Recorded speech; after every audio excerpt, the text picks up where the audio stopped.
Yo, what's good, guys? Today in this video, I want to talk to you about filmmaking rules you should be breaking. Now, in this filmmaking world, in this YouTube world, in this internet space, there's a bunch of know-it-alls who are going to tell you you need to do this way or you're wrong. And that is just completely not right. I encourage all creatives out there who are doing any sort of film, videography work to get outside of your comfort zone, test the waters, and break these rules every now and then, and also determine when is the right time to follow these guidelines and when is the right time to break these guidelines. Now, two things before we get into this video. I gotta let you guys know that this video is sponsored by Skillshare.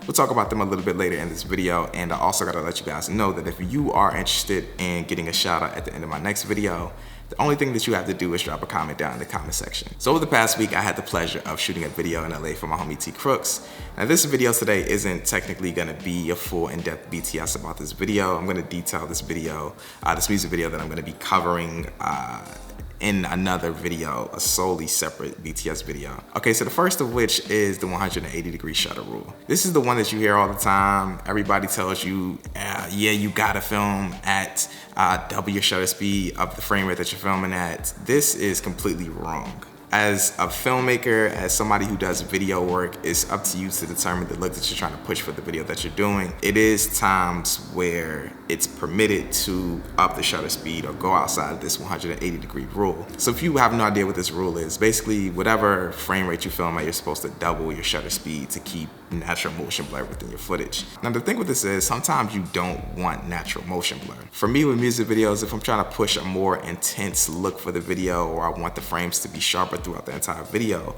what I'll do is I'll boost my shutter up way over the 180-degree rule. In a lot of mainstream Hollywood movies that you guys see with the action scenes and fighting scenes, a lot of these shots are not filmed at the 180-degree shutter rule. Figure out what you're filming, figure out how you want this to look to the viewer, and then adjust your shutter speed reflecting on that. Do not film every single thing that you do with this rule. This is not something that you have to do at every single moment when you're filming. The second filmmaking rule that I highly encourage you guys to break every now and then is filming every single one of your shots at 24 FPS. In the filmmaking world, in the film guru world, everybody tells you to film every single thing that you do at 24 FPS. It's the most cinematic frame rate. You should film everything at 20 FPS unless you're planning on doing slow motion shots. This is true, but at the same time, it is not a bad thing to film the majority of your shots at another frame rate depending on what you plan on doing with this footage. So in the mainstream music video world,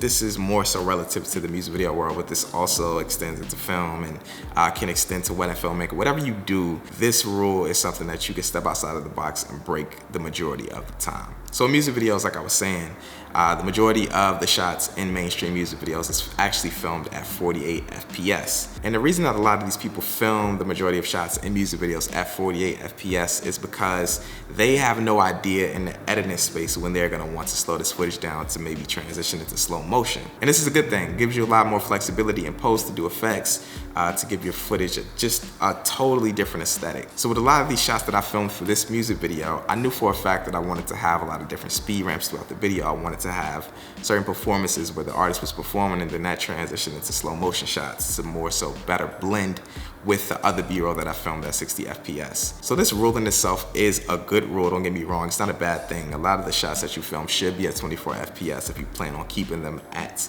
that standard flow for the entire project. But if you have no idea what you plan on doing in post, you don't know where you want to add slow motion, you don't know where you want slow motion to transition throughout the video, filming the majority of shots that you're doing in different FPS isn't necessarily a bad thing, especially for music videos. Now, before we get into this third and final filmmaking rule that you guys should be breaking, I want to give a shout out to the sponsor of today's video, Skillshare. Now, if you guys have no idea what Skillshare is, it's an online database with thousands of courses about photography, videography, and tons of other creative fields out there in the world. One of the really good things about Skillshare is it's a one-time payment every single month and you get access to every single class on this website. Like I said, they have tons of courses about photography, they have tons of courses about videography, about business, about art. It's so many different categories and different pockets of creativity that you guys can learn on the Skillshare platform. So for the people out there who are interested in sharpening up their creative skill set in pretty much any field out there,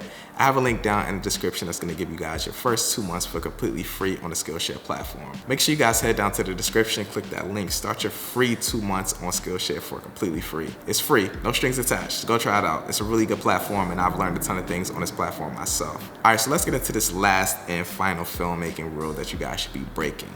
Now, it took me a long time to get on board with this rule. I've always been an advocate of using this manual focusing thing throughout all my projects. Probably 98% of my professional work that I do for like music videos is shot using manual focus. And I've always done this because autofocus has kind of been finicky.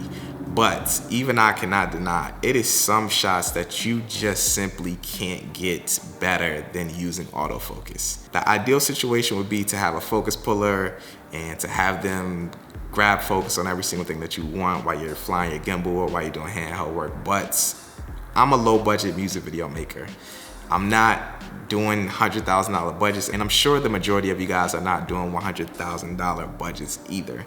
So in the real world, to get creative shots, some of them you're just gonna have to use autofocus for. For me, it took a lot for me to step outside of this box of believing that everything had to be manual focus. Manual focus was the professional thing to do. This is the best thing to do.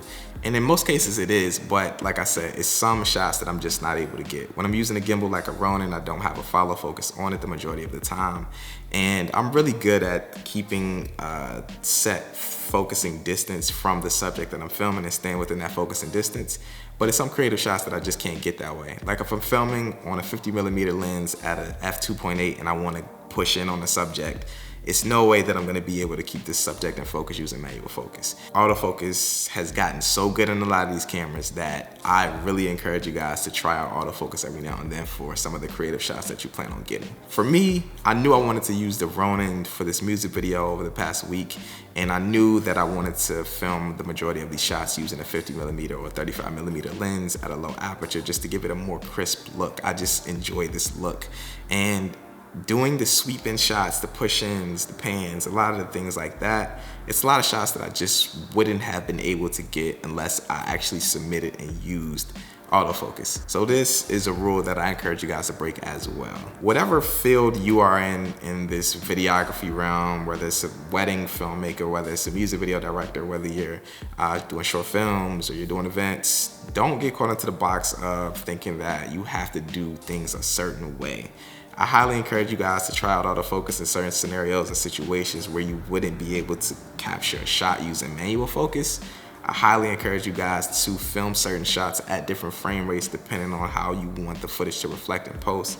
And I also highly encourage you guys to step outside of the 180-degree shutter rule as much as possible depending on the footage that you're trying to film. In the music video field, this is a huge thing to do. Step outside of that 180-degree rule, give your videos intense vibe, give them a different look than natural motion blur. Like I said, if you guys are interested in a shout out at the end of my next video, make sure you guys drop a comment down in the comment section. I got a question for you guys. What's one filmmaking rule that you guys break often? Let me know down in the comments. I'm actually interested to hear. If you guys enjoyed this video, make sure to drop it a like, comment, also subscribe to the channel if you're new here. I'm out, guys. Peace.